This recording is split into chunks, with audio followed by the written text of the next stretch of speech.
Ayoko ng earthworm, nakakakilig. So, it's dead na. Yan.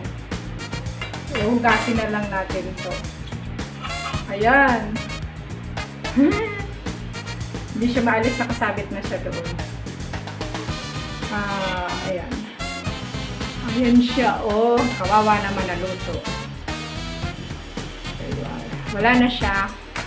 It's lifeless. Lifeless.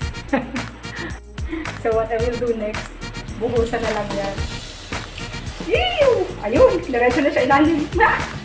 Doon na lang siya. Patay naman na siya eh. Doon na siya.